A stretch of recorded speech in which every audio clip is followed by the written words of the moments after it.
Our numbers are starting to fill in, and we've got both of our candidates this morning. So welcome, Leigh, and welcome, Kate. Inaugural candidates this election season with Coffee with a Purpose. But Kate, at least I know you've done this with us before as well. So this is my year. I feel it. Yeah, exactly. Well, kudos to you for running again. I appreciate it. Yeah, excellent. It's so good to have multiple candidates. Really excited to have people taking an interest in running. Yeah. So my thought was that I think I might have put this in emails to one or both of you that we would start by giving each, I don't know, 15, 20 minutes or so to just talk about your candidacy, what you feel, why you're running, what your strong points are. I would not recommend trashing the other candidate, at least not the ones that are on Coffee with a Purpose. But and then we'll there goes my whole slideshow. I get nothing. Oh, there you go. Right. Oh, that's right. Yeah. And if you have slides to share, welcome to do that too. You each have ability to share the screen, and then we'll open it up for questions. Normally with Coffee with a Purpose, we start with brief introductions of ourselves, but I'm thinking that instead, as people ask a question, they can give as much of an introduction to themselves at that point as needed. I would say I'll just describe our overall group as a group of generally Natick residents, although usually Ricky Ball joins us, and she's expatriate now, as she identifies herself. Heavily involved and passionate about town affairs. Heavily involved in a lot of different volunteer activities, be they political or environmental or social justice. And you'll hear more, and you probably know of many of us anyway as well. So, and Martin has recorded the meeting. We will be posting it on YouTube afterwards. So why don't we start with Leigh? I think you were the first one to book, if that's okay. So. That sounds great. Thank you so much. And I hopefully won't talk to you for 20 minutes. I feel like that might be a little bit much, but I would love to do a little screen share here and just say thank you very much for having me here. I'm really excited to be meeting with everybody. And yes, this is my inaugural run at that school committee, and I'm super excited about it. So I'm going to try to share my screen. Let's see.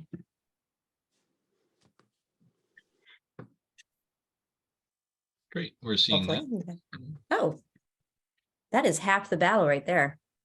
Yeah, although you might want to make it into either. Got it. There you go. Perfect. Well, this day can't go any better now. I'm so excited. So hello, everybody. My name is Leigh Hallisey. I'm running for school committee. A little about me. I have been in Natick for almost 15 years now. My husband and I moved here when my daughter was 4. Although I did go to Wellesley College, which is right nearby, and spent a lot of time in Natick while I was in college going to, I think it was called Nick's. It was a little ice cream, seafood. Oh, it was, and I think that between that and Pet World and visiting hamsters, I think those were the things that really sold me on Natick at a very young age. So I eventually found my way back here. I'm a parent of a graduating Natick High School senior. She is one of the 2 photos below. You'll have to guess which one. Just kidding. She's on the left. That's Lila. She's off to Clark University in the fall, which we're really excited about. And then my other furry dog, Nuffle, because who doesn't love a dog? So 16 years as creative director of Fablevision. Fablevision is an educational media studio. We produce content for teachers, students, learners across the age spectrum. We do animation, we do games, interactives, graphic novels, any piece of, we've done board games, but all positive media. And what we mean by that is it has to be something that is going to have a positive impact, move the world to a better place. So we focus a lot on, there's a lot of SEL type content, but we always make sure that we're making really great role models in the characters that we create. We make sure that we are working with DEI consultants when we're, when we're writing scripts, when we're creating worlds. So I have learned a lot in my 16 years as creative director there. So I'll be sharing a little bit about how I think that might have a nice crossover with school committee. 7 years as professor of film and television at BU in Tufts. So I taught a lot of different television, the history of television, so history of TV drama and TV comedy, but I also taught a class on television and popular culture.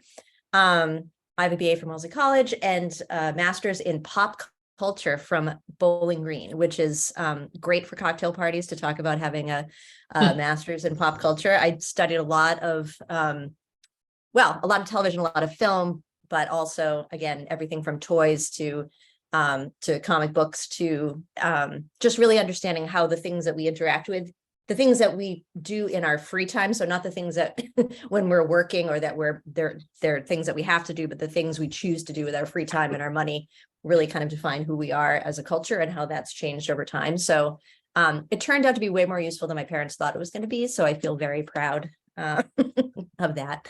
And then co-founder of the Leigh Project. So the Leigh Project was a company that was co-founded between Boston University and Fablevision back before I worked for Fablevision. So we started a company in 2001 trying to figure out how can we get more girls and specifically minorities and Hispanic tween girls into the pipeline of STEM, because the report from the NSF had just come out saying we are really, as a country, about to take a deep plummet in terms of our ability to fill that pipeline. So we looked at how can we use animation, games, pop culture, museum exhibits to get to inspire girls, break down stereotypes. So we formed a company, an entertainment company, which we had a lot of success with and sold in 2007. And then I ended up working at, coming over to Fablevision, where I've been for the last 17 years.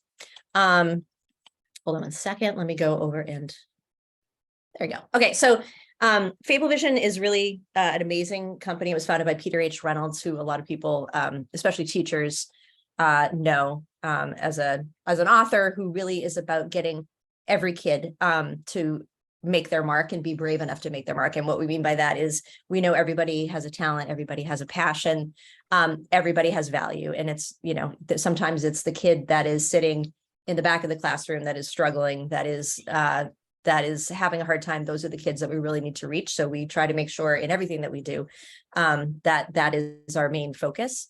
And then just some of the work that we've done, and these are projects that I, as creative director, helped, come up with the concept for, and do the writing and the music, the directing, everything involved in these projects. I sort of shepherd from beginning to end, and it takes working with a lot of different stakeholders in these projects. So the project here one that was with the Attorney General's office. So it was we had a health consultancy group, we had the Attorney General's office, we had Fablevision, we had kids that were pilot testing this, and so being able to work around all of those different groups and try to come to an understanding and a shared goal is something that I think will be very helpful when it comes to school committee. So this one was teaching kids about it was basically how to avoid using substances and teaching kids coping skills, resiliency, and that sort of thing to make good decisions early so that when it comes, they don't lean on substances as a way to cope. Civics and American Musical is all about teaching kids how ordinary citizens can make a difference every day. And we talk about different things like the desegregation of public schools, the creation of the FDA, all these really momentous things, but that all started with ordinary citizens. We're doing one on the Americans with Disability Act right now. So the civics program where kids analyze primary sources and they get to make their own musicals. So again, trying to figure out, we know that every kid learns differently. We know that, for some kids, taking a test is great. For other kids, project-based learning, they want to be able to make things. They want to be able to create. And within all of this, it's the teachers that we work with continuously. And that's, I think, another huge piece of why I'm running for school committee is because I've been working with teachers. I've been a teacher, and I really appreciate everything that they bring to the table because they really are the heart and soul of everything that we do in our educational system. So working with on clinical trials and diversity. Echo Explorers is a really great one we did with PBS, and it's what we call a born accessible game, meaning that any kid with any level of ability, and whether that's, if they have mobility issues, vision, sight, cognitive, any of those things can play this game because of all the different inputs and way that we've designed it. So that's another important thing. And another focus area of mine is how do we make sure that everything that we're doing, we're thinking about how can every single person, be brought to the table with the things that we're doing. And Isaac's story up here on the right is probably one of my favorites. This was a project that we did with the Mass Department of Health. And it's about teaching kids that mental health is a great thing to talk about. It's not something that people should be ashamed of. It's not something that people need to hide. And we did that with a graphic novel and a film. So I was really proud of that. So skills and qualifications, I did run through a little of these just as I was talking about those projects, but as I have to stay current with educational trends, research and technology. So every single new project that comes my way, I have to do a deep dive and to figure out, what are teachers using in the classroom and are they using smart boards? Are they using tablets? Are they using, are they behind a firewall? Can they download a plugin? I also have to, talk to them about how they're really going to use things in the classroom. We make assumptions about how a teacher could use something or what they need, but actually you don't ever really know that until you talk to them and see it in action and find out, well, by the time the kids get settled and everybody gets their, their technology device and this kind of thing, actually the seat time that we thought would be 25 minutes is actually 10. Okay. So that's something that we need to know. So really understanding how different students learn, how students, do teachers like to work with kids in groups? Do they want them to have conversations? So we build games and, experiences around that. Considering multiple perspectives and ensuring people are heard. Now that's another, again, a huge part of what I do every day. Sometimes we have multiple funders that are funding a project and they might have different needs with their, with what they want out of this. So for some people, it's really important that it, can do this one thing. And for somebody else, the main thing might be something that might be a little, the antithesis of that. And so how do we figure out how to bring that together? And again, make sure that everybody is getting what they want in the end. And even if there is compromise, that's okay. We just want to make sure that everybody feels heard and that they are heard. So treating all viewpoints with respect. That's another thing. I mean, again, we work with people from not just, the country, but all over the world. We have turned projects down before, and we're a very small company. We work with mostly nonprofits, so we are not like Scrooge McDuck rolling around in the dollar bills. So it takes a lot for us to turn down a project, but we have, just in terms of not being aligned with our mission, or we think it's something that's harmful or negative. But we also have to understand that all viewpoints, we need to listen. And so even if we fundamentally out of the gate disagree with something, we try to move the meter in a way where education is the main focus, where we say, well, it's not just that's stupid or that's wrong, but it's, well, here's some evidence, here's some data, and then have a discussion that way. Creative problem solving is the biggest thing I do every single day. And that's a lot of times that's budget related. We have a lot of people with big visions and not a ton of money. And so we try to figure out, okay, if I know this is what you want, but we could achieve the same thing by doing this. And, a classic example of that is in animation. I don't know if anyone's ever noticed, if you pay attention to, a lot of times you'll see the characters only have 4 fingers. And that is a cheat because it's quicker and less expensive in order to, when you're animating. So it's sort of a standard thing across the industry that characters have 4 fingers. Until one day we needed to have a character that was playing a trumpet, and the client was like, "What? How is he going to play a trumpet with 4 fingers?" And we were like, "Oh, right. Okay. So that's an instance where we're going to add that 5th finger." But, again, just figuring out how can we get the same thing in a way that we can still, meet our budgets and our timelines. Disagreeing in a professional, constructive way. That's the other, and that can be internal with our own teams. I run large teams of, cross-functional. So we've got developers, artists, producers, writers, creatives.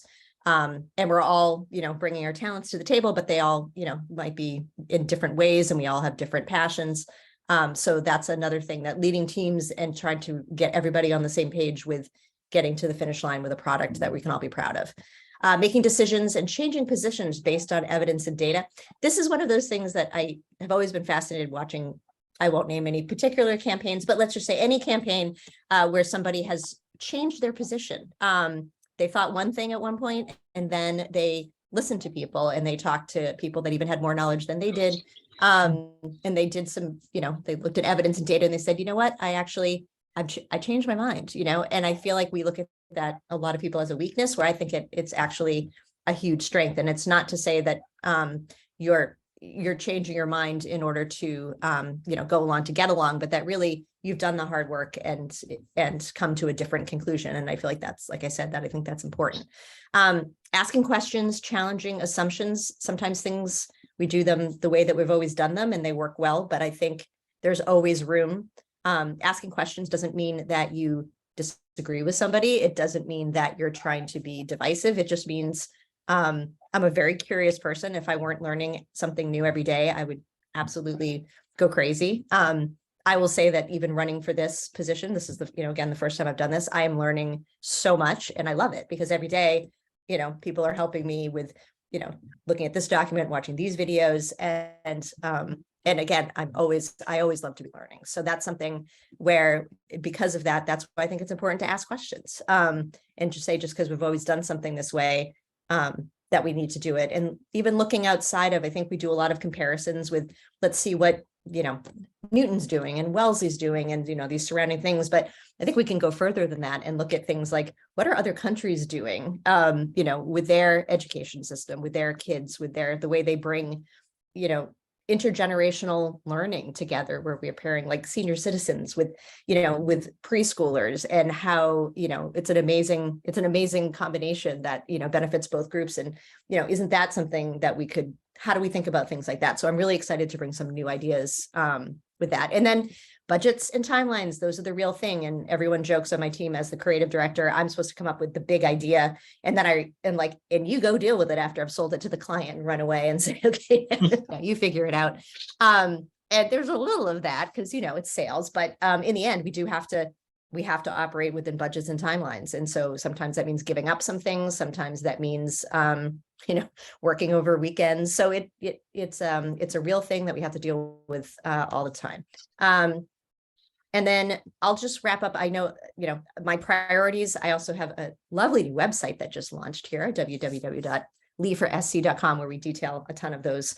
And there's a lot of information here, but to top line it, promote education to help every student find their purpose and passion.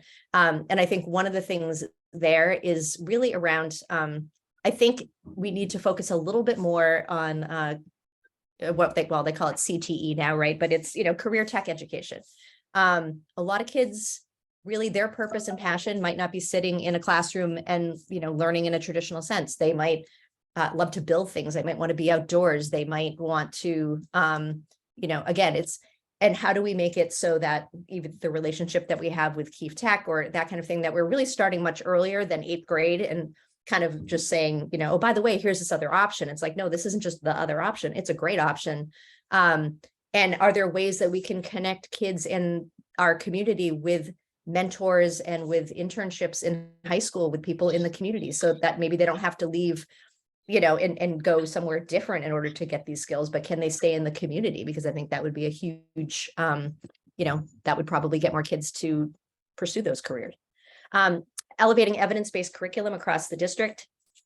From my many years in the job, I've worked with a ton of educational publishers and people that make textbooks, and I know a little bit behind where they say where the sausage gets made. We know that marketing budgets control a lot of how things get sold into schools. And so I think, having a third party that comes in and actually analyzes and does testing, not just on a certain type of kid, but on all kids, to make sure that the curriculum is working for struggling, kids who are struggling. And if we talk about, literacy, for example, because that obviously is something that a lot of people are talking about right now, does this thing work for for kids that are struggling? Does it work for kids who are, you know, falling behind, testing behind? So making sure that when we say evidence-based, it means it's been validated by, we don't just say, oh, sure, this, you know, yes, this works. People love it. Kids love it. Teachers love it. No, let's look at the data and make sure that we're seeing that it's actually working. Recruiting and maintaining diverse best-in-class educators. Again, I have always had sort of an absolute reverence for teachers. I can name every teacher that had a direct impact on my life, starting in first grade and going up through college. I can name you all the moments, the epiphanies that I had because of a teacher. For my daughter, it's the same thing, you know, and I feel like we really need to listen to teachers because they're on the ground in the classroom, and we need to ask them, how can we help you as school committee members, right? As we work with the administrations, we work with the superintendent, not this is what we think you need, or this is what we hear other people need, but honestly, how can we help you? What are you struggling with? How can we make your day better? And so you can focus on the thing that you love and the reason why you chose teaching, and not other things that people have made priorities for you. That might not be what you really need to be focusing on. And then diversity, again, is a huge, you know, it's something that we talk about and work on every single day, but how do we find teachers that are really representative of our student population, and make sure that when students go into classes and go into schools, they actually see people that look like them, that represent them. And, you know, I think it's something that is always going to be a focus. And then finally, develop education policies, starting with a foundation of clear, respectful, and open communication. And again, that's just talking about how do we talk to each other as school committee members, to administration, to parents. How do we make sure that we have open lines that, again, people feel heard, and that, and again, asking questions, but still being efficient with time is, you know, another thing. Like, how can we have meetings where we're moving through the agenda and having meaningful conversations, but making sure that we're actually, again, using that time wisely. So that is it for me. I want to say thank you to Coffee with a Purpose. That's me over there with the pencil behind the ear. How could I not have a little cartoon character? So hoping to get your vote on March 28th for school committee. So that's me. All right. Well, thank you very much. That's a great snapshot. So, Kate, why don't we turn the floor over to you, and then we'll open it up for questions and discussion. I don't know how I'm going to follow that. I mean, all the things. That's okay. Just say me too. Yes, me too. Yes, all that, except I don't That's what have I that wanted to do. education background. I do have the STEM background. I don't have the education background. So I have nothing prepared. I will not take 20 minutes because I'd love to hear from you guys and hear what you are thinking. I enjoyed this conversation last year. I enjoyed actually the whole process of running last year, and hence I guess that's why I'm here again. So I am 13 years in Natick. I'm trying to remember. I was pregnant with my third child as I was unloading moving trucks at that point. I have 4 kids in Natick Public Schools. I represent all levels. I have an elementary school student, I have a middle school student, and I have 2 high schoolers. So I'm seeing everything that's happening everywhere. I work full time. My husband whose birthday is today, is a stay-at-home dad. And so, you know, very involved in the community. He's on the board of Sound and Spirit. He's at drop-offs and pickups, and don't know how we could function without him. And so he's really enabling me to do this again, because it takes a lot to be able to be involved and to, you know, make these kinds of runs. But I think it's really important. I got really involved in school committee. I'm at most meetings and even retreats, etc. Back when the budget crisis was hitting right before COVID, got involved during COVID as well, working with, with Dr. Nolan and a team on how to get back into schools and how we'd reopen. I think my desire and a little more on my kind of professional background, I build stuff. My degree is in electrical engineering. And so I was the only female graduating in electrical engineering in my class in 1998. So I can really appreciate that funnel problem of women in STEM. And it's something I'm really passionate about. I work at small startups, and for the last dozen years or so focused on clinical trials. So right now I'm building a platform for bringing clinical trials to patients in their home, which is something I'm really, is really profound. And so I know we have stories with our platform and the clinicians that we work with of bringing a COVID trial to a homeless person in the shelter because they were involved, bringing clinical trials onto Native American populations and the reservations. So really trying to get increased diversity in clinical trials by being able to meet patients where they are, trying to overcome a lot of the trust issues that have really plagued participation in trials ever since Tuskegee. Like it's really, there's a lot of, both access issues, how can I get there, mistrust of how can I go somewhere where I aren't working with trusted populations. And so that's a real passion of what I do every day is how do you meet patients where they are? And I think, and my job in that context is to build. I build technology products, I always have. And I think in the build process, what I like to say is I'm not an expert. I would not be coming to school committee with, a deep understanding and education. I'm interested in education. I love listening to the experts. But every environment I go into, I'm never the expert. As someone who builds product, I'm not the end user necessarily. I'm not the one that's actually doing the coding to build. In this case, I'm not the doctor who needs to run the clinical trial or the sponsor who's developing the drug therapies. My entire job is to listen to everyone and their expertise and glean that expertise to come up with solutions.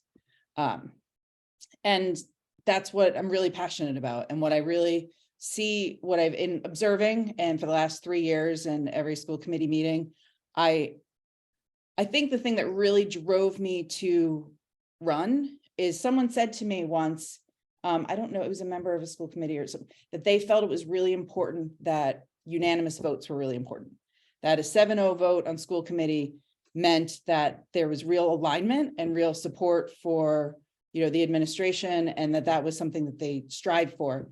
And that bothers me. I don't, because I feel like if you get 7 people with diverse backgrounds and diverse interests to always agree with the conclusion, the answer, I just feel it means that the questions they're asking aren't hard enough. I've been really encouraged recently with, some of the recent debates, like the debate around holidays. Should we add Eid, should we add Eid and Diwali? Obviously, we want to make every student in this increasingly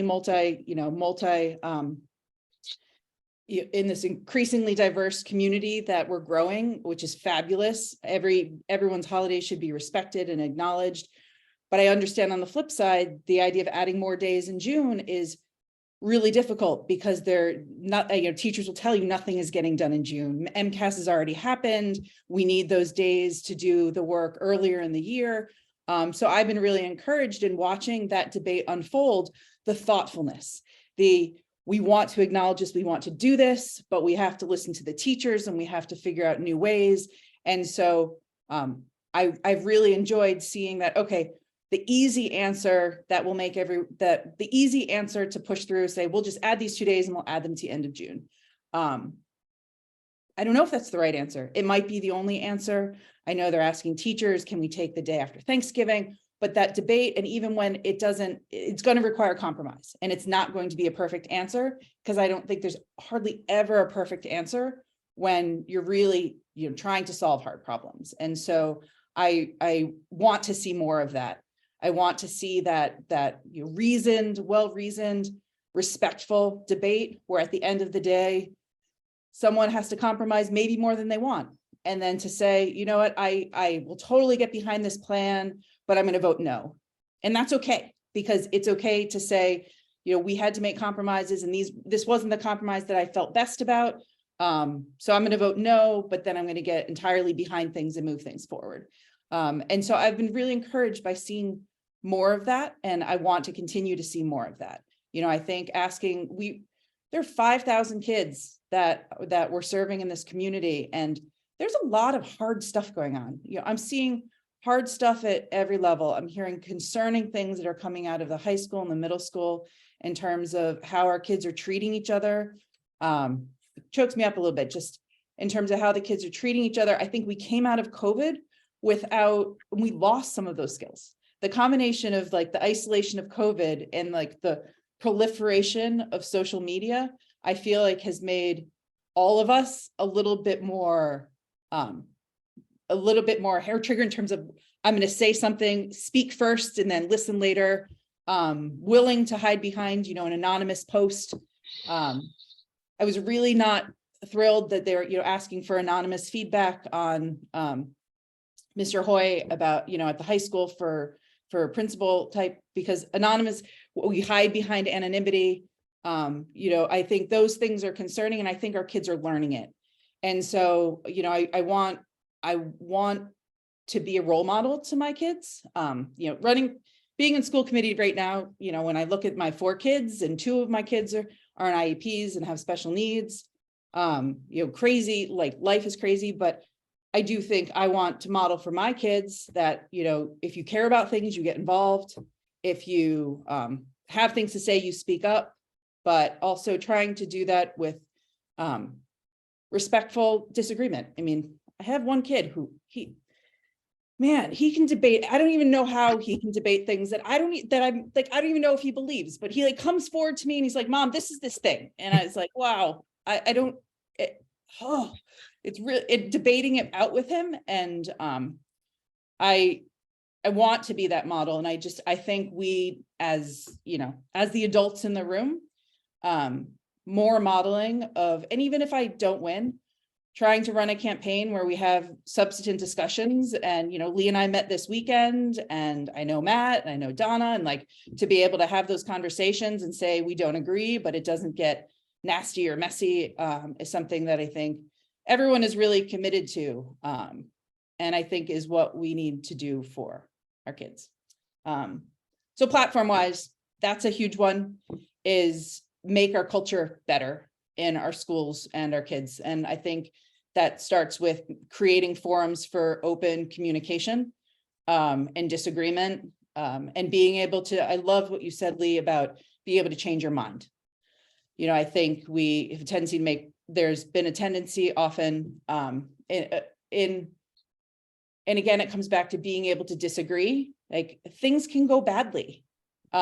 We can try something and then be like, that didn't work so well. We should try something else. And I want our educators and our administration to feel empowered to make those mistakes, but then also to be able to stand up and say, we tried this. This was the metric. This is what we were measuring against. We did the research. This isn't working in our schools for whatever reason. So that's the second one. The first is this culture is doing whatever you're going to foster a culture of constructive communication, debate, critical thinking, all of the things that we want our kids to model that we show for them. And then the second is measurement. It's my entire job. When I build a product, we test it with users, and Leigh, I'm sure you can get behind this, and your creative process, you're doing the same thing. You try it, you test it, you iterate on it. But that's because you know what you're measuring for. In my world, we're measuring for, are patients satisfied? Are our clinicians satisfied? Are we getting the clinical trials done? What we call in window, so on time within the scientific constructs of what's supposed to be measured, and I measure to that every day. And my observation is when in the past 3 years of looking at the goals that are set out, I think we need to work harder to have the goals aligned with like measurable outcomes, and I think there's been a lot of strife and tension. And I think, potentially the not wanting to put a measurable outcome is a fear based of, if I put a measurement and I don't hit it, there could be repercussions. And I don't want that fear to be there. I want the teachers and administrators to be looking for measurements so we all know, like, was this successful? Okay, what do we do now in a partnership? And then finally, my third area is, culture, kids, all that diversity all falls into it, measuring what is we want to accomplish. And the third is, what is the vision we want for our school and our community? I think, what is in the 80, and I don't know, at the elementary level, at the middle school, at the high school, I think you know, in the 80s, there was this move towards consolidation. It'll be more efficient if we have, you know, fewer schools, and we'll have like big elementary schools. And that's the most efficient from a cost perspective. And that was at a time before social media. And I think time before social media, before, you know, the substance, the epidemic, I mean, there was always drugs in it, you know, but the increasing epidemic of substances, obesity epidemics, kids who are on screens and not getting outside enough. And so our schools are part of our community. And so what are the values we hold? How do we respect neighborhoods? How do we encourage kids to get outside? You know, how do we become more walkable? You know, I love the rail trail, and I'm constantly sending my kids, I'm like, just get on the bike and go to the mall. Like, you can, like, it's right there, just go do it. And how do we do more of that? But that involves, as a community, saying, these are our values, and this is how they come to play in both. And those values for me are, how do we foster more community and more activity within the community? How do we also, in our schools, and the multi-generational, I think, is really valuable. How do we get, you know, our seniors more involved with our students? And how do we do all this while still being responsible about budget? At the end of the day, I mean, most people who've known anything about me or seen my comments is often around budget. I think I want to invest in schools. I want to invest in teachers. I want the best teachers. I want diverse teachers. I want teachers to want to work here. I don't think we need, and this could be, some may argue differently, I don't think our actual physical schools need to be as fancy as we are making them. I don't think, my kids came home from their first day at Kennedy, they were horrified, honestly. I mean, this might not be a popular viewpoint, but my kids were like, Mom, there's all this stuff we don't need. They still haven't ever used the planetarium. They've never used the hydroponics lab. There's screens that they're like, there's screens everywhere and there's nothing on them and they're not turned on. Like, I think that's an unbelievable school, but the unbelievable school are the teachers in that school. And I think, you know, we're moving ahead with NMSBA funding potentially for Memorial. You know, we have the high school, we have the middle schools, those are in good shape, but there's a lot of work needed at the elementary school level. And I think, you know, I want to make sure it's the right work is done and exactly what we need with that feedback from the teachers, and a mindfulness that I personally don't want to overestimate in physical spaces, and that money could be used other ways. I want the right investments in the right places. That's it. All That's all I right. got. Those are two terrific opening statements and introductions to each of you. So if we can, I'd like people to use the raise hand function just so we maintain some order to our questions. And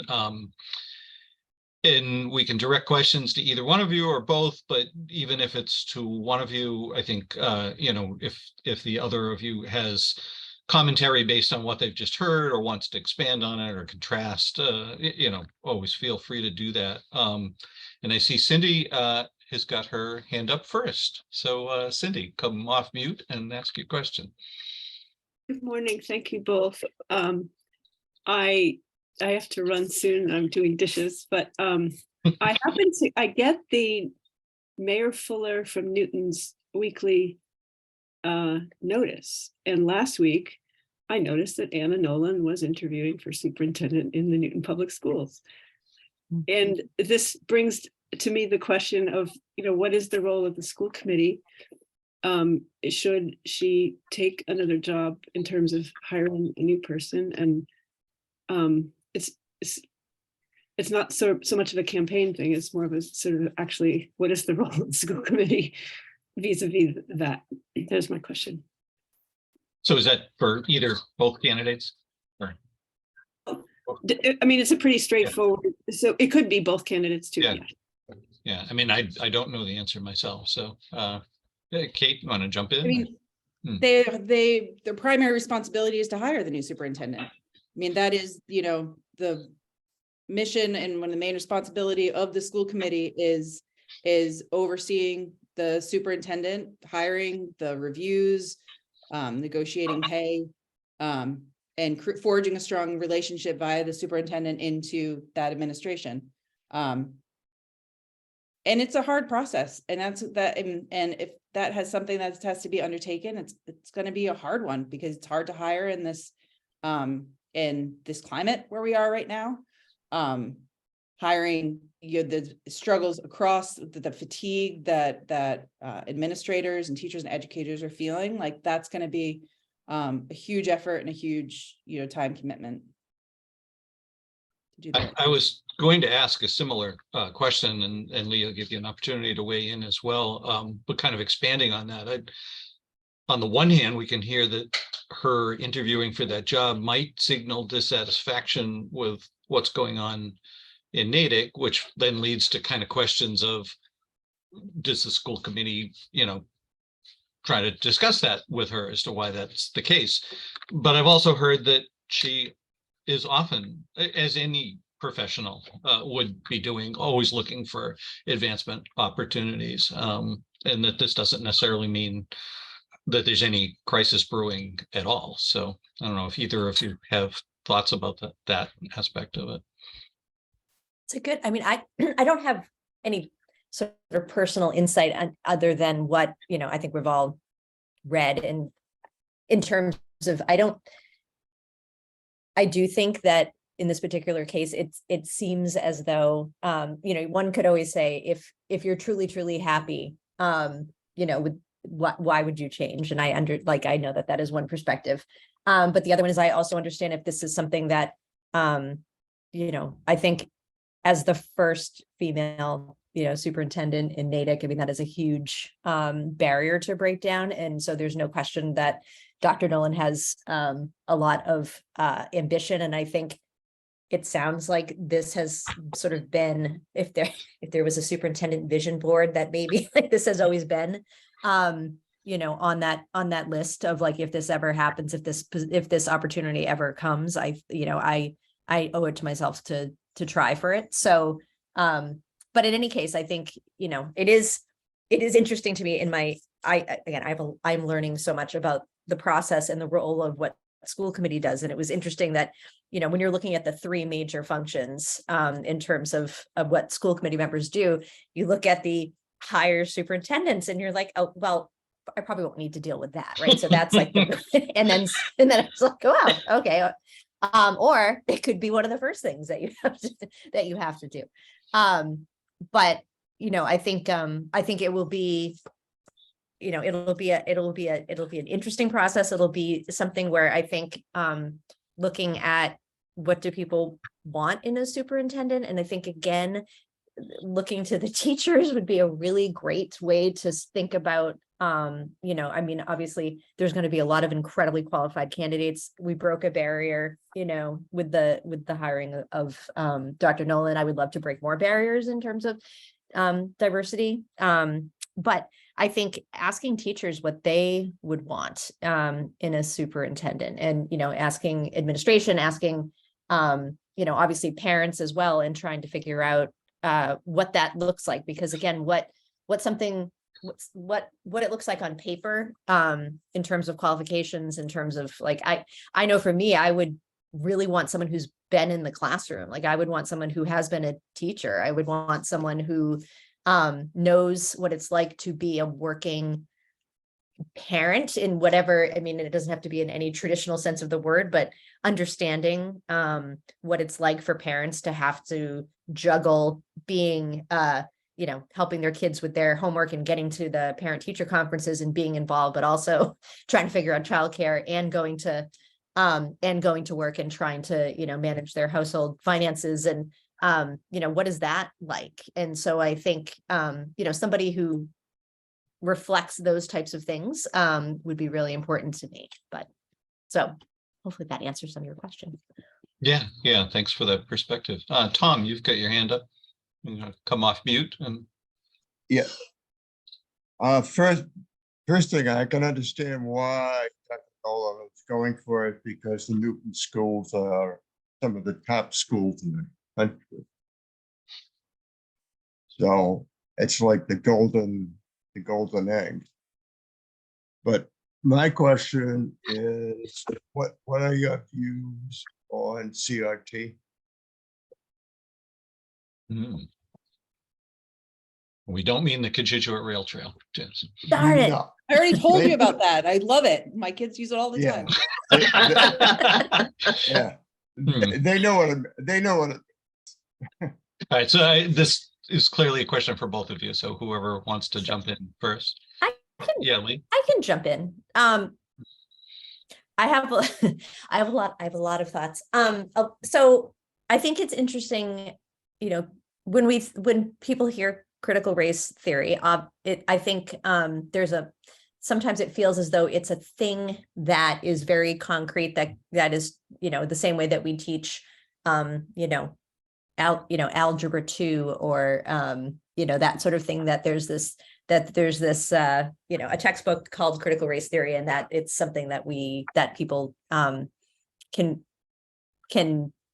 what's the word I'm looking for? It is not this one sort of monolithic thing that that gets taught. It's more around the idea that looking at history for all of the things that happened in history, and not just because I know when I was growing up, it was a rude awakening for me later on in life to find out that there was much more to history than I had been taught. And when I was teaching at Boston University, I would show, if anyone remembers Schoolhouse Rocks, there was these great little educational cartoons and songs that would teach you about different things in history. And a couple of them were around, you know, the forming of America.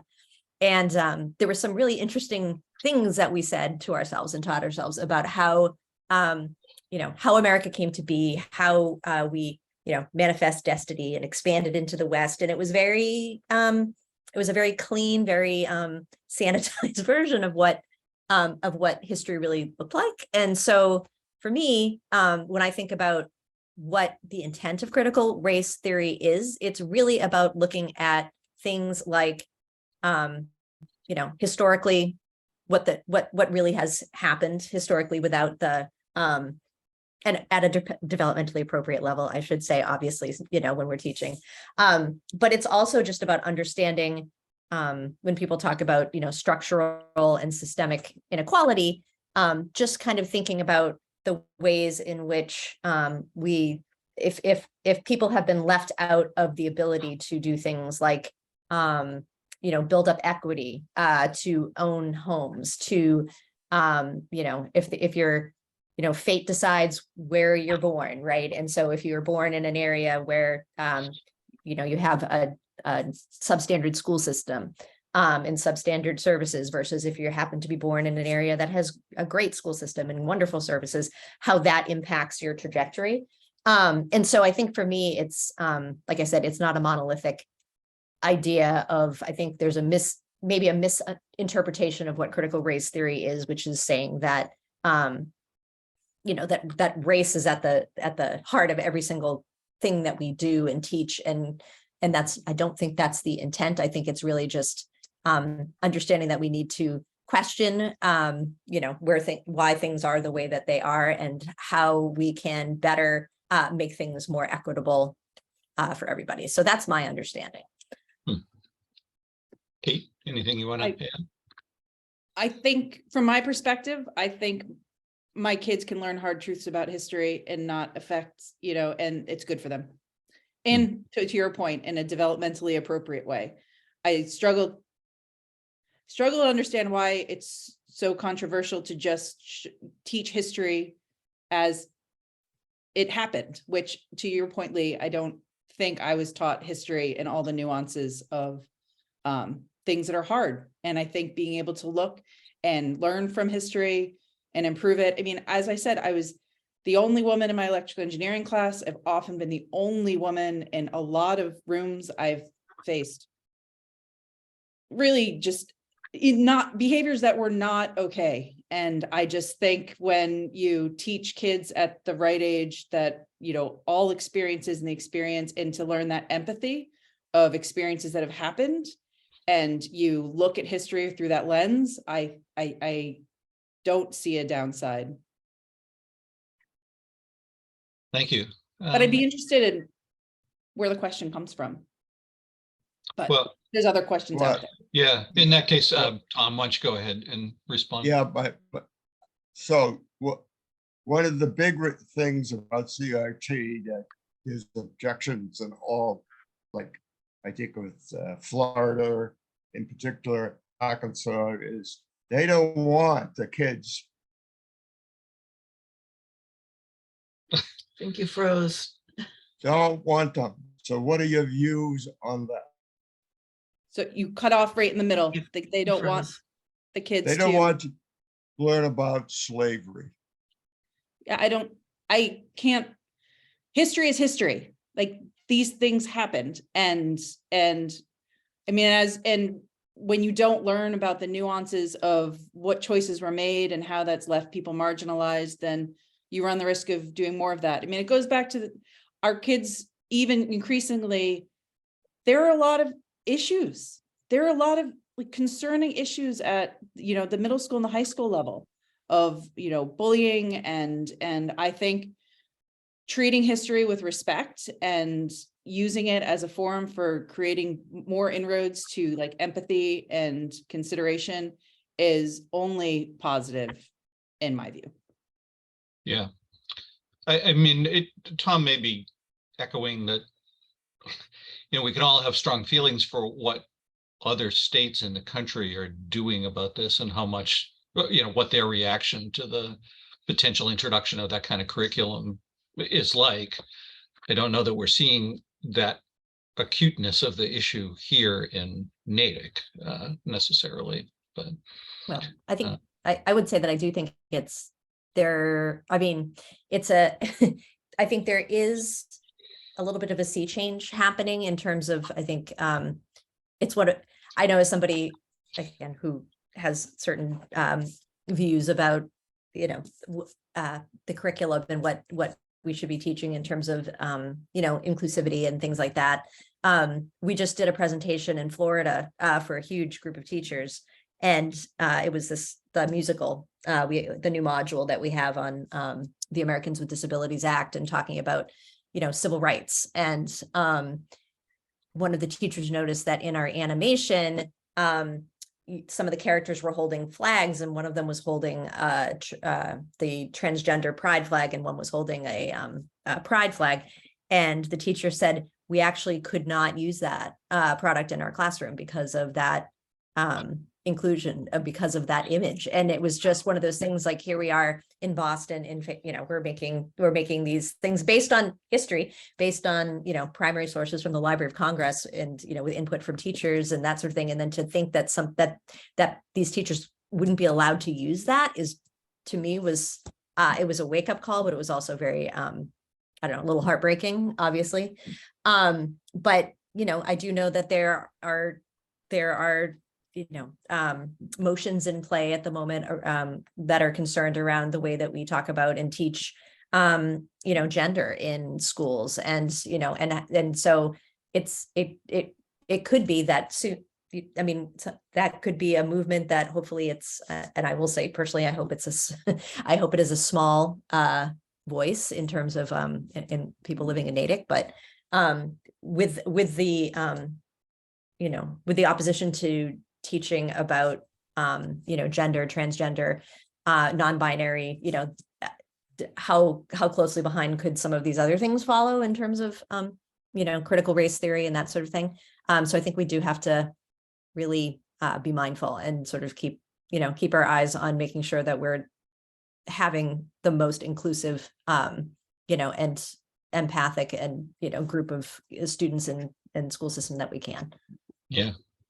Thank you both. Let's move on to Martin. Martin, you've got your hand up. And there's some good thoughts about diversity and inclusion, and hopefully there'll be some more follow-ups on that. I have a little bit of a different direction though right now. Martin Kessel is my name for those who don't know me. I'm involved in the Open Space Committee, Community Preservation Act, and was on the Charles River Dam Committee, which probably provokes the question I'm about to ask, which is about controversial issues. And yeah, I know the school committee has been in the midst of some almost townwide battles in past years. One is the most recent, the Johnson School. The other is the Redmond issue. And almost, people were almost up in arms on those issues. And I know people from the school committee in previous years who are still get repercussions from how they voted on one of those issues. So how do you handle controversial issues in terms of whatever, when there's going to be cases where whatever you do, somebody's going to hate you, and you got to figure out how to respond to that. And how do you do it theoretically, and also if you had any experience dealing with that sort of thing? I guess Really a question for both. Kate, you want to jump in I first? think it does Sure. go to both candidates. Yeah. I'm generally, I guess I'm always known as bad cop in my households. Like, I'm not ever really that nervous about being hated for something if I've come in with best intent. I mean, I think the Johnson one's a great example. I'm very close to it. I can almost see it from my house. And it was really, disheartening when the vote happened to close it. But honestly, I don't have any ill will towards the choice that people make. And I think in some ways it's, I think thoughtful, reasoned, well-reasoned communication, and then a decision to make, to vote your values, vote what's best. If people can't respect that process, because these, as I said, these are hard choices, then I don't know, what do you have to say? I mean, I think I have a lot of experience with it. I make hard decisions in my job all the time.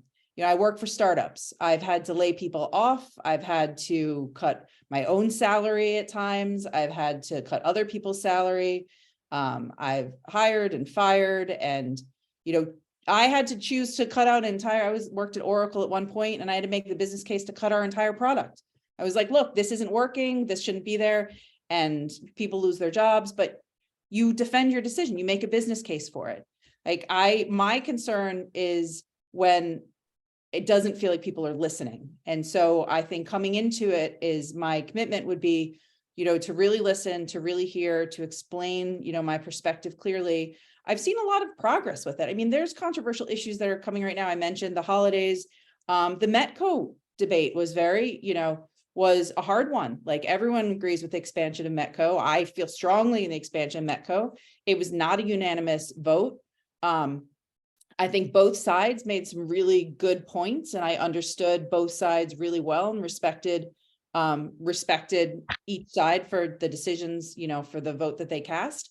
I think oftentimes the vilification happens not because people were listening, is because they just want to make a point. And I'd let that stuff kind of wash over me myself. Thanks, Kate. Leigh, how about your approach? Sure. Again, being in the business world, it's this, we have a similar, there are definitely things that we have to do that are not fun, that are not pleasant. We have to have uncomfortable conversations. And again, in client services, they, pardon? I'm sorry. Oh, no, that's okay. You have to, there are certain, we always call it like, is this the hill I'm going to die on? That's one of our favorite phrases, where it's like, for example, you have a client and they say, we really, really need, we want to be known as being the company that has, that shows diversity, right? So it's like, we want, and they'll say, so it's really important to us that in this animation with these cartoon characters, that we have a Black kid and a kid in a wheelchair, right? And they're like, and hence now we have fixed the diversity issue. And, so then gently we will push back and say, well, diversity is more than just that. And have you considered this? And then they'll say, okay, so yes. All right. So let's add, let's have the Black boy be a basketball player. And then let's have the girl, she's going to be somebody who loves to do hair and makeup. Right. And so you're like, okay, well, and again, then we sort of talk about, other ways that we could be doing this. And there are certain ways that we try to educate and that sort of thing. There have been a couple of things that I have really said, like, we absolutely will not do that. And that has to do with things around like casting white actors to play, to do voiceover for Black characters. Like that's something that as a company, we have said, we will not do that.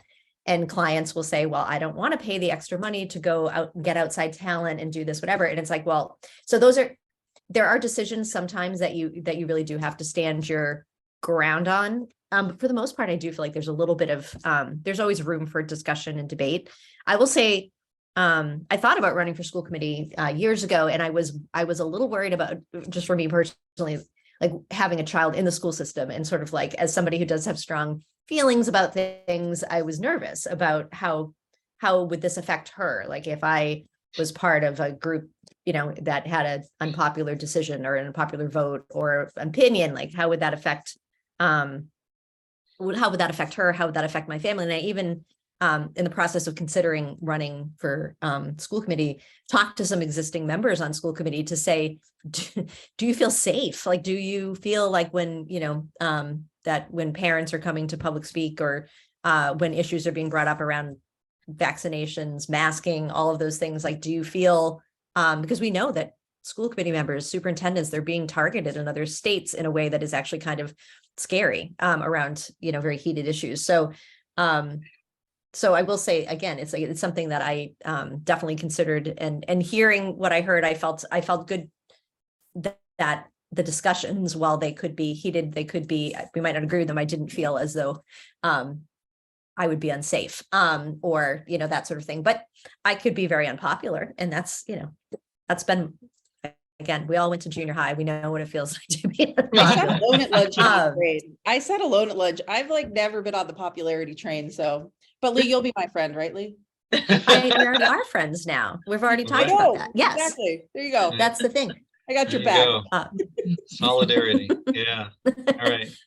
Good. Well, I'm glad you're both brave women and able to step up to that.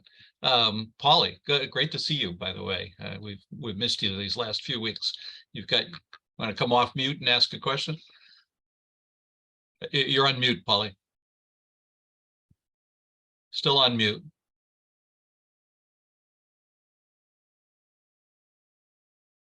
Got to come off mute there, Polly. Ask to unmute, maybe. Hopefully he'll get that. You got it? No. Oh no, we dropped him. Well, No, he's hopefully, there. No, he's there. okay. He just moved. No, you're still on mute. Still on mute. There we go. I got There it. we go.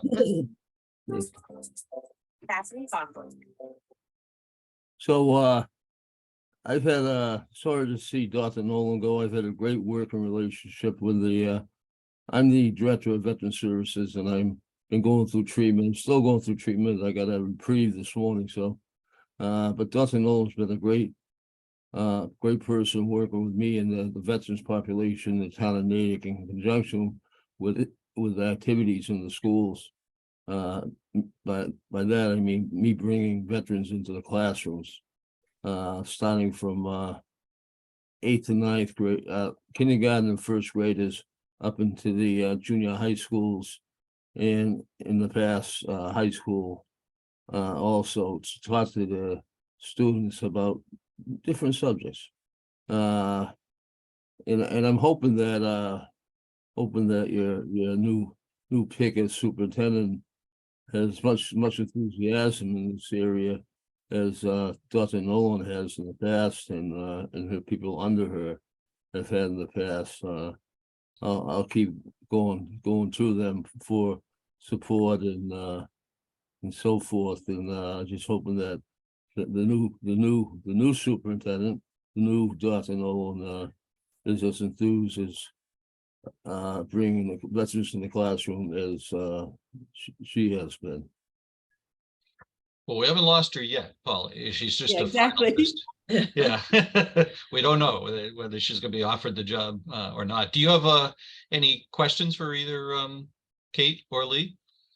I think I like the debate. I like the, I like both candidates' responses to the debate, and I like both candidates' background. I've known Kate a little bit longer, just through town. But I think that the two of them sound like they'd both be great additions to the Native public schools. I have Hmm. relatives in the school system, relatives with students in the school system, and so it is a personal for me with what happens in the Native school systems. I'm a graduate of the Native school systems myself back in the prehistoric ages with Martin and a few others here, Casey, Carrie rather. I want to forget you, Carrie. So, we go back to earlier days, but no, I think I'm very impressed by both of you. Good.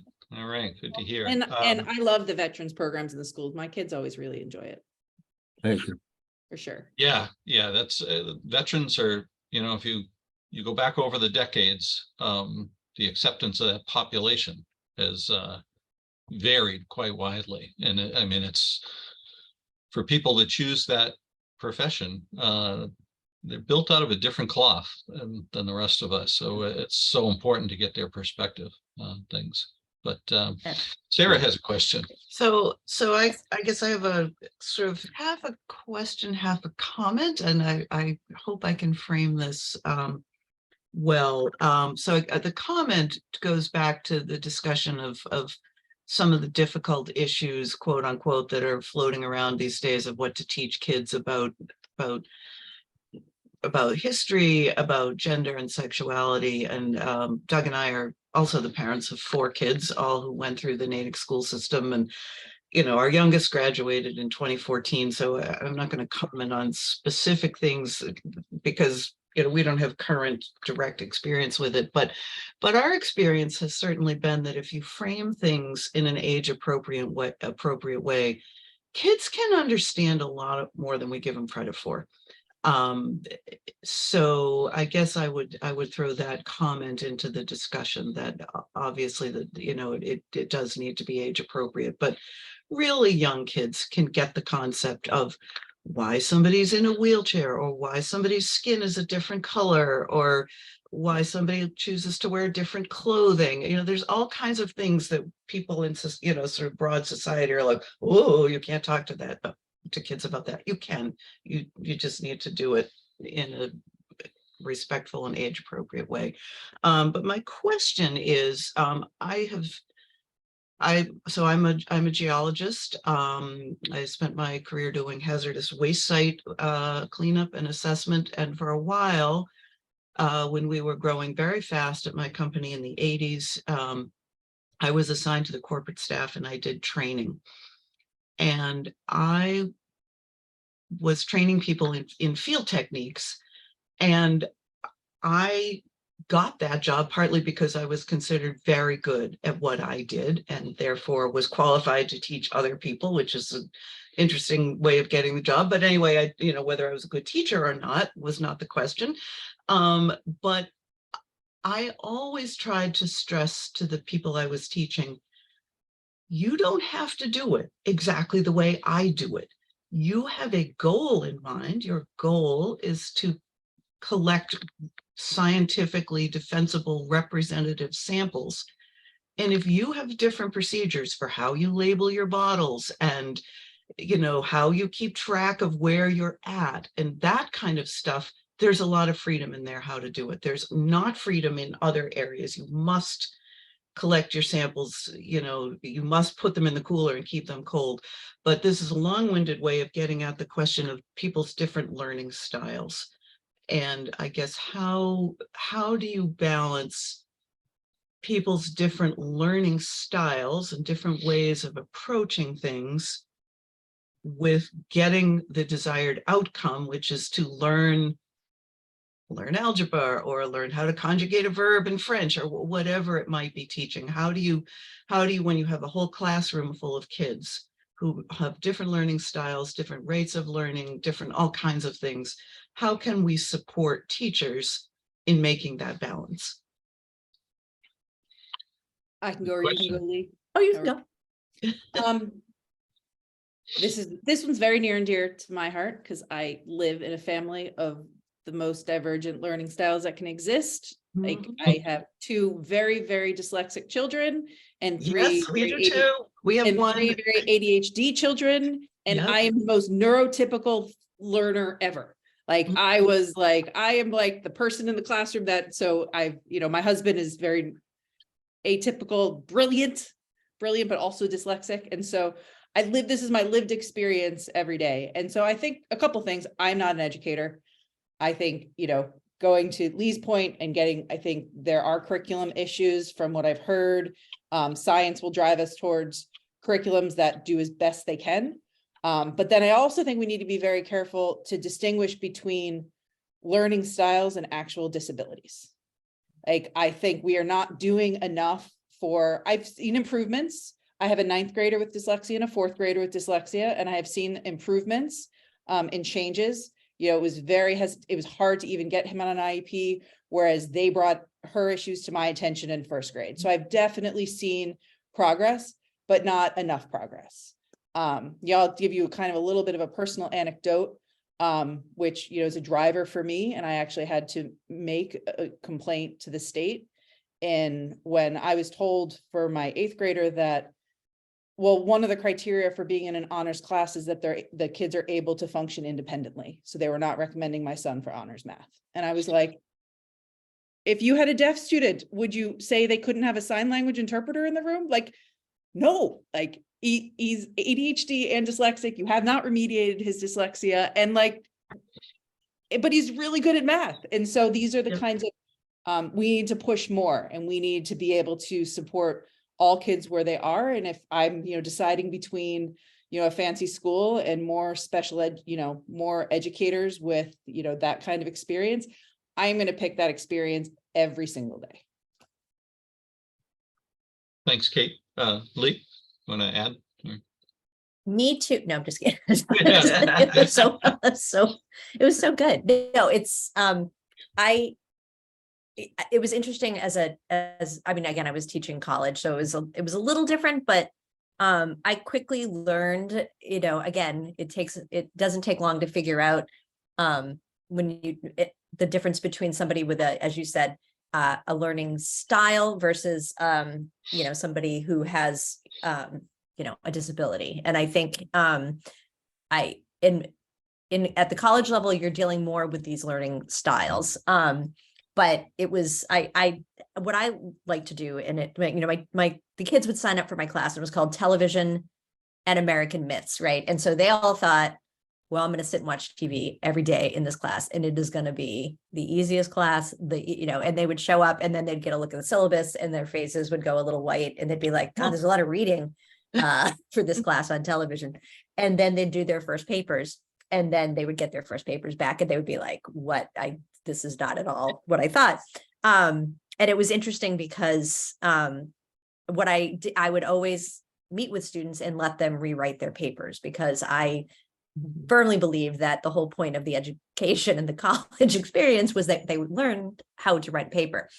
And I got a lot of, there were other professors in the department who took me aside and said, we don't want to have to do rewrites, and you doing this is making us look bad.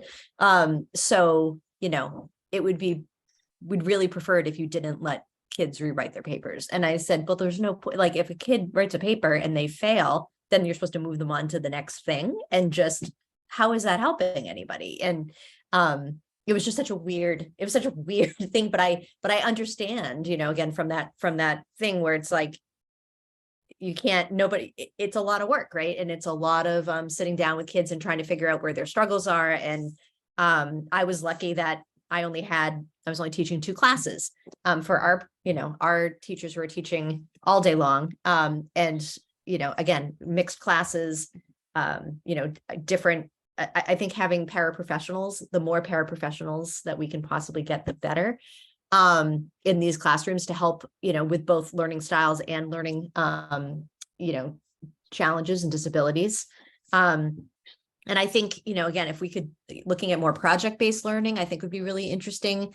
I always gave my students at the end of the semester, they were allowed to basically do whatever they wanted to do as a project, as long as it reflected all the things that we had talked about and learned. And I got kids that did not test well, kids that had a hard time writing papers. They would make music videos. They would, create board games. They would do these amazing things. And a student that had been sort of very quiet and, maybe just very average performing, suddenly came to life in a way that I hadn't seen all year. And it was amazing. And that was amazing to me. So I think trying to, again, not putting more on teachers' plates, but figuring out, are there ways that we can use these types of things to help activate and engage, all different types of kids.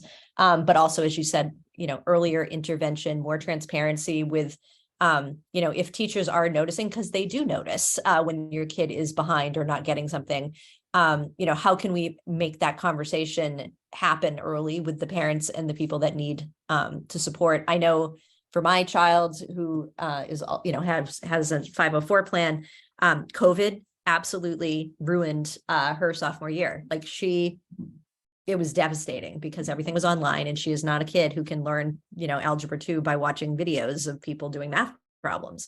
And we struggled immensely, and she was ready to just give up. And it was really sad. And again, sophomore year going into, now we're talking colleges and all this kind of stuff. And if it wasn't for a few of her teachers and her guidance counselor who just, were like full court press trying to figure out how can we turn this around and how can we give her what she needs. And they opened this remote learning center, they called it, at the high school, where a few kids that were really struggling were able to go into the gymnasium just to have a structure and just to have, my child is someone who needs interaction with her teachers and asks lots of questions and looks for feedback and looks for, encouragement. And so she went in every day. And if it weren't for that, I don't know, she would not be going to Clark in the fall for sure. So, having teachers and that recognized what the issues were and figured out and how to work together to help her was amazing. And I, again, I give them all the credit, and I hope we can support them, as much as possible as school committee members. Great.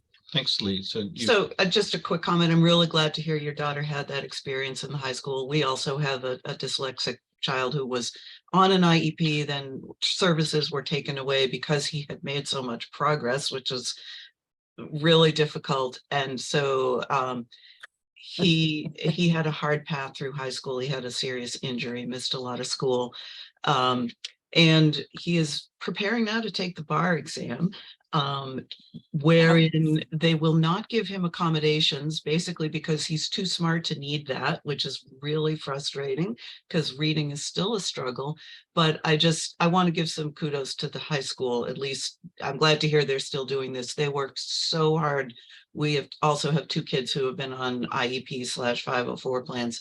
The high school did a fantastic job working with them, making sure they graduated with their high school class and got on to college. And whatever they're doing in that regard, keep at it, I guess is my comment. So kudos to the high school. And there's some fantastic educators, and that's where I just want there to be.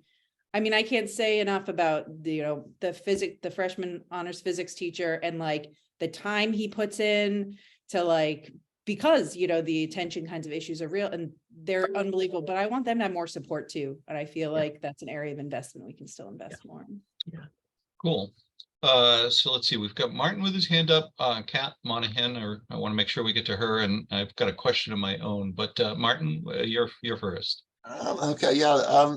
This question came up when Leigh was talking initially about her experience and expertise in curriculum. My understanding is that the school committee is really only has the role of setting policy and doesn't get into curriculum. And in fact, it seems from what I've heard is that they don't want people, they want the staff to be able to do it on their own without interference. So how do you bring your ideas and expertise to the forefront without violating the way things are done in with the staff? Good question. I think it's about the goals. Like, I don't think, I mean, I actually have no expertise, so I would be bringing any curriculum, and I think, but I do think you can put measurable goals in place and saying, this is something we want to achieve.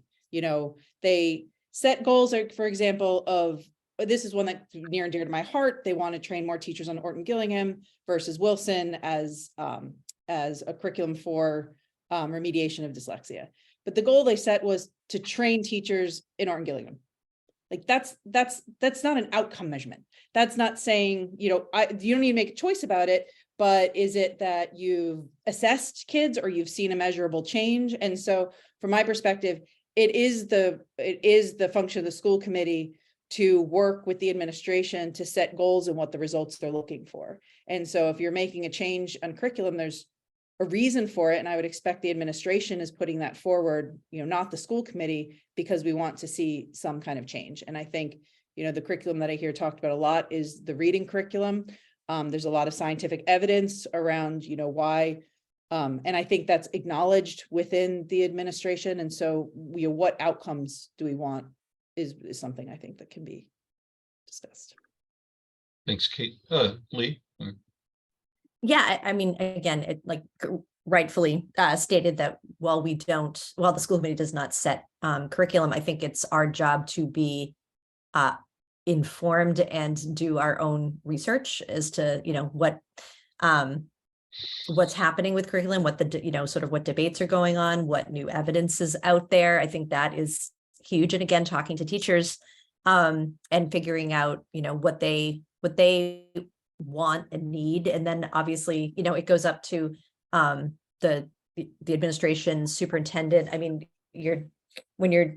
I understand that you're, obviously in the end, you're dealing with, DESE, right? And you're dealing with whatever the approved Massachusetts state curriculums are. But I think if there are, if enough voices and, teachers and parents are coming together and saying this particular curriculum or this particular approach is failing our kids, then I think obviously that's the kind of voice and I don't want to say pressure, but that people need to hear. And so I think, well, again, we're not going to say, what curriculum should and shouldn't be taught. I think we do need to, again, educate ourselves, listen to teachers, and then, and listen to parents, and then figure out if, making the case at the higher levels and at the level of DESE and that sort of thing to make sure that those concerns are being heard and make real change if that's what the goal is.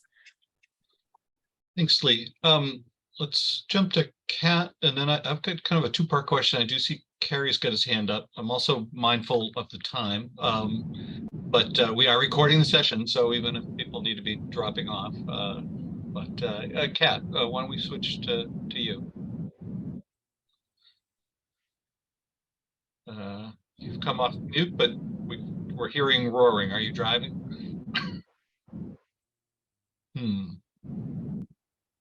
Not able to hear what she's saying. Now she's on mute. Okay, well, we'll circle back. It's not really a two-part question. It's a twofer question. There's Rick had raised a question in the chat whether either of you think that the school committee would benefit by expanding from 7 to 9 members. So interested in your thoughts on that. And then my question is fairly generic, which is looking at the existing school committee and their performance. Is there any area where you think they need to improve, that you would be looking for your participation to really help them up the game in a particular area? Or conversely, are you pretty impressed with some particular aspect and really looking to be a part of that success that the committee is doing? So fairly open-ended on both fronts. Kate, any thoughts? I'm totally uneducated on whether or not 9 would be better, and I really don't have any. I don't have a strong opinion on it. I hadn't really heard the debate. I worry. I think more voices can be better, but we also already struggle with the lengths of the meetings and getting feedback from that many people. It's already a struggle. So I feel like logistically could be really challenging. Okay, Would like to understand, I'd like to understand what the benefits would be or what people's perceived benefits would be. Mhm. But that's neither Would here it nor be a there. tie break? Would it be a tiebreaker issue No, 'cause or? it's 7. I mean, they're at 7. well, so it's you've still already odd to had- odd, Yeah. yeah, So Yeah, it's still odd. So, yeah. yeah, interesting. Yeah. Then on, I mean, I've seen definitely some improvement. Efficiency. I mean, I think making, getting through the meetings and getting through the topic and staying on topic and, speaking when you have something valuable input. So I think that there's a flow to the meetings that I struggle with a little bit. But that's not really for me. I think the discourse, I've really enjoyed that a couple of the meetings that have been happening recently where there is more, reasoned debate. It's not, I feel like for several years when I started to be involved, the issues would come up, the vote would be taken, and it was, kind of, pushing things through the agenda without as much public debate. I mean, potentially the debate was happening, over email or behind the scenes, but like I want it to be front and center. And I think being comfortable, it goes back to are you comfortable being the bad guy? Are you comfortable like saying something that's not popular? Are you able to do that in a constructive way that is not that doesn't make people defensive? Like that's what I like to do, to really facilitate hard conversations. It's what my job is, every day, is to say, okay, we've got users who want this and engineers who don't want to build this and a CFO who doesn't want to fund it. And okay, all right, so let's figure out what this compromise is going to be. And so I like to think it's something I'm good at. I can talk to my boss, see if she agrees. I don't know, but I think I'd like to see more of that and be part of it. great. Leigh, wanna, Sure. And I will say again, I've watched, I've been obviously more involved as I'm, getting familiar with this process and the school committee in general, and watching. One of the things that I appreciate, I'm starting to realize that I think people have different focus areas, and you can kind of, as you're watching the different debates, and you can see that people bring their own lens to it, which I think is kind of interesting. Like I like the fact that there are people that who are very focused on, let's say, data, right, and numbers and budget, and other people, which is not to say that, I think everybody on the school committee is qualified and can look at a range of things, but I think it's interesting when you have people that, where their sort of backgrounds or passions or focus are around, somebody that might be really into, SEL and advocating for, inclusion and, kids with disabilities. And so I like the fact that people bring those different views and, again, passions to the table on the school committee. And so that's something that I would hope, as whoever is elected and joins, like also has things that they are committed to and interested in, but also not that they've completely made their minds up about, because I think that is also very important. That I am somebody who can argue both sides of, like I just happen to notice Kat's note in the chat, and I'm already thinking it's I do see both sides of things, and I can can feel strongly about something and feel strongly about both sides of it. But anyway, again, I think the transparency thing that that Kate brought up in terms of I would like to see people asking questions live and in person in those meetings when they're being broadcast, and not just I understand that there are multiple ways to do it, and some people prefer to ask their questions ahead of time as opposed to like live and in person. But again, for the sake of the people that we're representing, because again, it's an elected position, and we're hoping that people feel like we are speaking for them, their constituents and what they and what their beliefs are. So I think more of that would be great. And again, how do we keep those meetings, and whether it's, because everybody has a certain amount of time to speak, or, that sort of thing, and we move things along. I think there is and maybe I know that there's been people that, they probably know each other really well. They've served together for years and years and years. And I think sometimes that, that can breed a little bit of, things can kind of get a little more personal and maybe, wander off topic a little bit, which again is not necessarily a bad thing because you want a sort of like a collegial group. But anyway, finding ways to make sure that it's like the focus stays on, the agenda. So I think that would be my answer. Great. Thanks, Leigh. And yeah, let's close with the question that Kat did get into the chat. I'll read it for folks in case there's anybody that can't see the chat. She wanted to ask about paraprofessional and support staff. These are low paid, non-union, and hard to fill. Would you as a school committee member want to increase minimum salaries? And then also, how do you feel about school resource officers, as in police officer presence at the school? So either one is fine. Who wants to jump in first? Leigh? Sure, I'll jump in. Some of my absolute, it's interesting, my best friend since 6th grade, we're still best friends. She's a special education teacher and both of her daughters are getting degrees to be special education teachers. So for me, that's just something that I'm always amazed at the commitment and the passion they have for their profession, but also I hear the struggles that they have in the classrooms and with, what they're dealing with and not having enough support. Again, I have a lot of my own work to do and research on these types of things, but just talking to somebody who is saying, so again, as Kat said, they're underpaid, they're not union. I didn't realize that in order to participate in some in a training session that they have to do that on their own time and don't get paid for it, which is a little crazy to me. And again, I understand that budgets are finite and, and that sort of thing, but to ask somebody that we're kind of saying like your time is not valuable, and that we don't want to invest in your professional development that is going to then help our teachers, help our students. So, again, I can't speak to the budget allocation for that particular role, but if there are ways of making those positions more attractive and well-funded, then yes, I'm definitely interested in, in that discussion. And then the school resource officer, I can speak to that not as in terms of like the people that are, I'm not talking about it in terms, I'm talking about it broadly and not about our specific current serving school resource officers.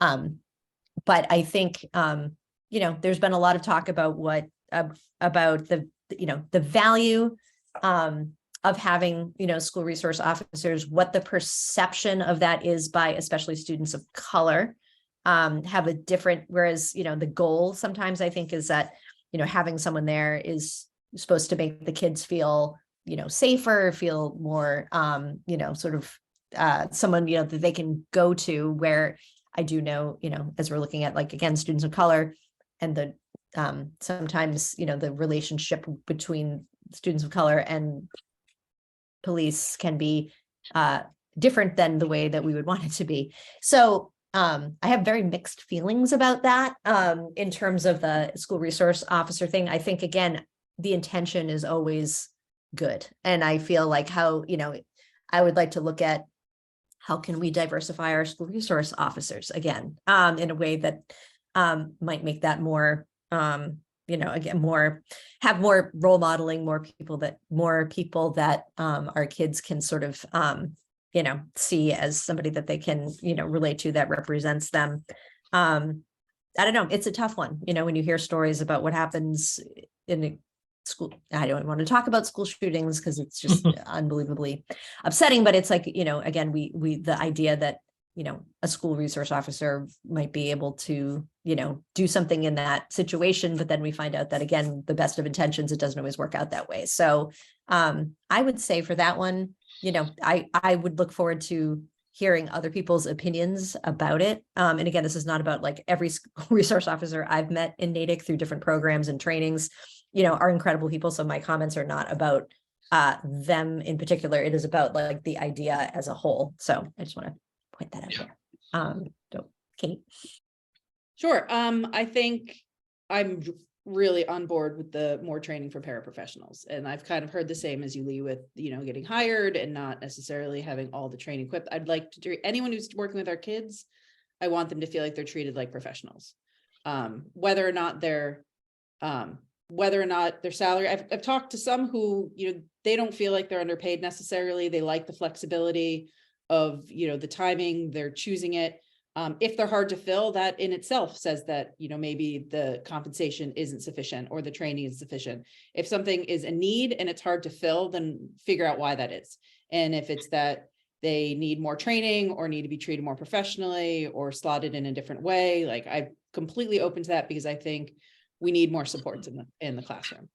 In terms of school resource officers, I mean, I know some personally, they're, great individuals. They're, they have kids, a lot of them have kids in the school system.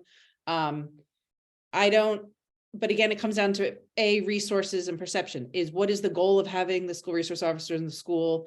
What do we think we're getting out of it? How much does it cost? Are there other kinds of supports for students, with guidance or, mental health, or that could be more effective and more use?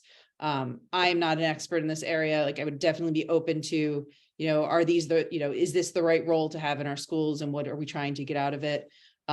Particularly around the sensitivity that Leigh was bringing up, around, our students of color. How do they feel about it? How do teachers feel about it?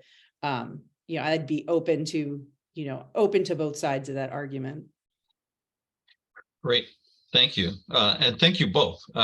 Your good marathon session here. So I think we probably will go ahead and draw it to a close at this point. I really want to thank both of you for joining us. Kate, Leigh had shared her website, campaign website at the beginning. I don't know whether you've got a site. If you could just put it in the chat, or I will send it to you, and maybe you can send it along. I Yeah. have to launch it today. I meant to. Yeah. Okay.